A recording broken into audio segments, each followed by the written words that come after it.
हुकूमत ने नाअहली फैसलों में ताख़ीर और गलत फैसलों की वजह से न सिर्फ बहरान खड़े किए बल्कि अरबों रुपए का नुकसान भी हुआ। इन तीनों स्कैंडल्स के हवाले से खुद हुकूमती तहकीकाती रिपोर्ट्स का जायज़ा लेते हैं। हम आपके सामने रख चुके हैं कि चीनी और गंदम के बहरान में अवाम से 400 अरब रुपए इजाफी शुगर माफिया और गंदम माफिया ले गए। मुल्क में जब चीनी का बहरान आया था तो वज़ीर आज़म ने पहले खुद इंक्वायरी कमेटी और फिर इंक्वायरी कमीशन कायम किया और इन रिपोर्ट्स में खुद वज़ीर आज़म की अपनी बनाई गई कमेटी और कमीशन की रिपोर्ट्स में तफसील से बहरान की वजह बताई गई। शुगर कमीशन की रिपोर्ट के मुताबिक वज़ारत तिजारत की दरख्वास्त पर 11 सितंबर 2018 को शुगर एडवाइजरी बोर्ड का इजलास बुलाया गया। इस इजलास का एजेंडा था मुल्क में चीनी की मिकदार का जायजा लेना और देखना कि क्या बरामद करने के लिए चीनी मौजूद है। सेक्रेटरी फूड सिक्योरिटी ने खूब वजाहत की कि पानी की कमी की वजह से आने वाले साल में गन्ने की कम पैदावार मुतवक्को है, मगर फिर भी तमाम स्टेक होल्डर से मुशावरत के बाद इस नतीजे पर पहुंचा गया कि सीजन के आखिर में 10 लाख टन से ज़ायद चीनी बाकी बच जाएगी, इसलिए पाकिस्तान 10 लाख टन चीनी बरामद कर सकता है। शुगर एडवाइजरी बोर्ड ने यह भी तजवीज़ दी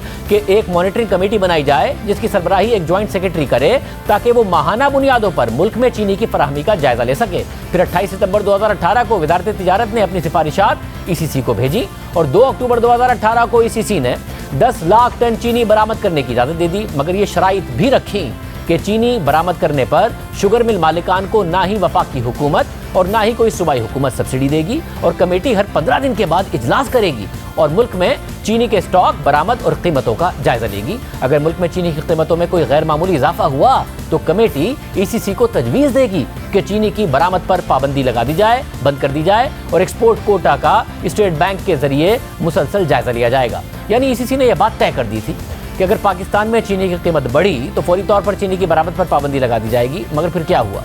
चीनी की कीमत मुसलसल बढ़ती रही, 55 रुपए से 60, 60 से 65 और 65 से 70 रुपए से भी तजावुज़ कर गई, मगर बरामद होती रही। ना सिर्फ ये बल्कि ECC के वाज़े फैसले के बावजूद कि ना कोई सूबा और ना ही वफाकी हुकूमत एक्सपोर्टर्स को सब्सिडी देगी, पंजाब हुकूमत ने, सिर्फ पंजाब हुकूमत ने 2.5 अरब रुपए की सब्सिडी भी दे दी। रिपोर्ट आगे लिखती है कि वज़ारत तिजारत की 3 दिसंबर 2018 की एक समरी के मुताबिक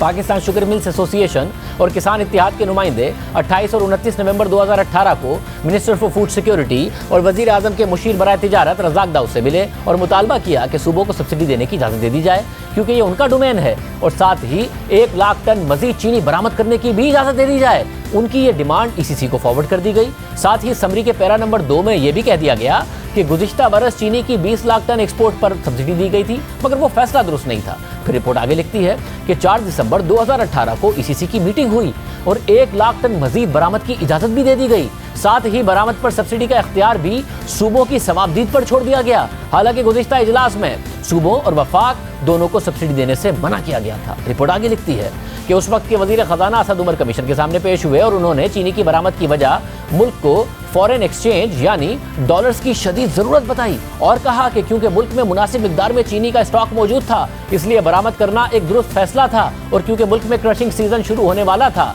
इसलिए चीनी की कमी या कीमतों में इजाफे का कोई खदशा नहीं था। उनसे पूछा गया कि ECC के पहले इजलास में यह फैसला किया गया था कि बरामद पर सब्सिडी नहीं दी जाएगी, मगर चीनी की बरामद पर सब्सिडी देने का इख्तियार सूबों की सवाबदीद पर क्यों छोड़ दिया गया? तो उन्होंने जवाब दिया कि गैर रस्मी तौर पर इस मामले पर इजलास में गुफ्तगू हुई थी कि 18वीं तरमीम के बाद चीनी पर सब्सिडी देना खालिसतन सूबों का इख्तियार है और सूबों को इस हवाले से पाबंद करना वफाकी हुकूमत का इख्तियार नहीं है। मगर फिर असद उमर से पूछा गया कि ECC की उस दिन की मीटिंग में तो ऐसी कोई बात नहीं हुई, बल्कि सूबों को सब्सिडी का इख्तियार देने की यह वजह लिखी गई कि हर सूबे में गन्ने की सपोर्ट प्राइस अलग होती है, इसलिए सब्सिडी का इख्तियार भी उसका होना चाहिए। तो इस पर असद उमर का जवाब था कि असल वजह 18वीं तरमीम के बाद सूबों को इख्तियार ही था। उन्होंने मजीद कहा कि शुगर मिल्स ये धमकी दे रही थी कि अगर उन्हें चीनी बरामद करने की इजाज़त नहीं दी गई तो वो गन्ने की क्रशिंग शुरू नहीं करेंगे। असद उमर ने मजीद कहा कि चीनी की लोकल कीमत में इजाफा चीनी के मुख्तलिफ प्लेयर्स की तरफ से मार्केट में हेरा फेरी करने की वजह से हुआ। रिपोर्ट के मुताबिक असद उमर का सूबों को सब्सिडी की इजाज़त देने की वजह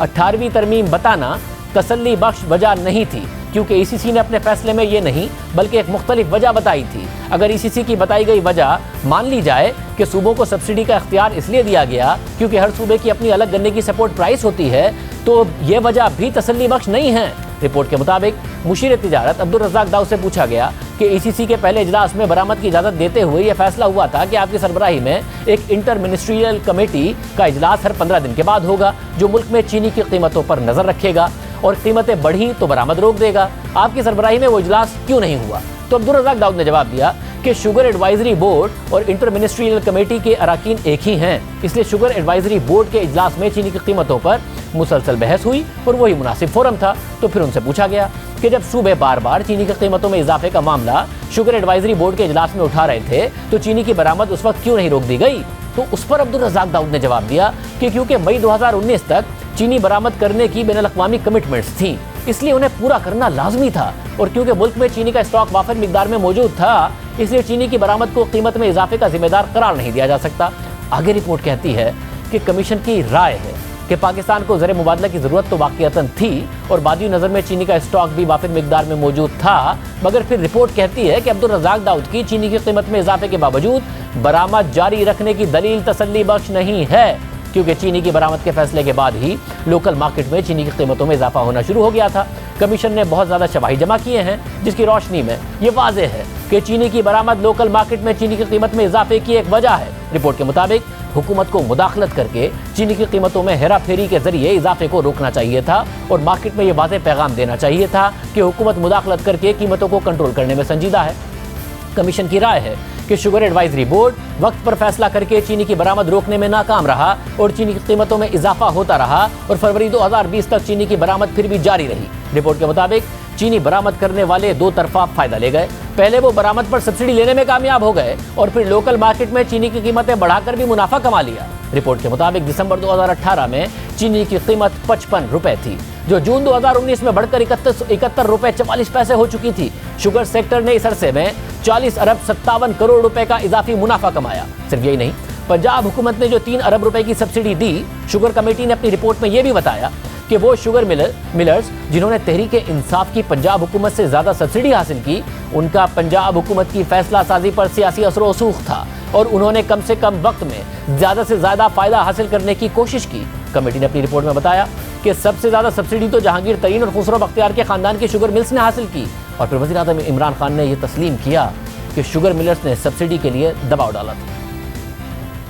چینی ایکسپورٹ کی، اب یہ بھی سن رہے ہیں، چینی ایکسپورٹ کریں، لیکن کیونکہ پاکستان کی چینی کی قیمت زیادہ ہے اور باہر چینی کم ہے، اس لیے ہمیں پیسے ریبیٹ دیں چینی ایکسپورٹ کرنے کے لیے۔ تو ہم نے پہلے منع کر دیا کہ ہم نہیں ریبیٹ دیتے۔ اس کے بعد انہوں نے کہا جی ہمارے پاس تو چینی پڑی ہوئی ہے تو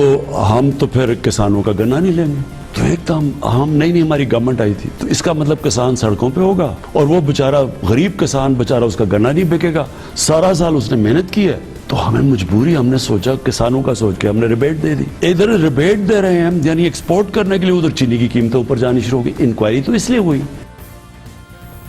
وزیر اعظم نے تسلیم کیا کہ شوگر ملرز نے دباؤ ڈال کر سبسڈی لی۔ وزیر اعظم کی شوگر کمیٹی نے تسلیم کیا کہ جن کا تحریک انصاف کی حکومت پر سیاسی اثر و رسوخ تھا، انہوں نے وہ سیاسی اثر و رسوخ استعمال کر کے تحریک انصاف کی حکومت سے سبسڈی لے لی۔ سب سے زیادہ سبسڈی جہانگیر ترین اور خسرو بختیار کا خاندان لے گئے، مگر دعووں کے مطابق کارروائی نہیں ہوئی۔ شوگر اسکینڈل پر نیب نے بھی نوٹس لیا، پنجاب حکومت کے 3 وزراء کو بھی طلب کیا، مگر اب تک کوئی ٹھوس پیش رفت نہیں ہو سکی ہے۔ اور اب اپوزیشن الزام لگا رہی ہے کہ نیب آرڈیننس میں ترمیم کے بعد حکومت چینی کے اسکینڈل سے بچنا چاہ رہی ہے۔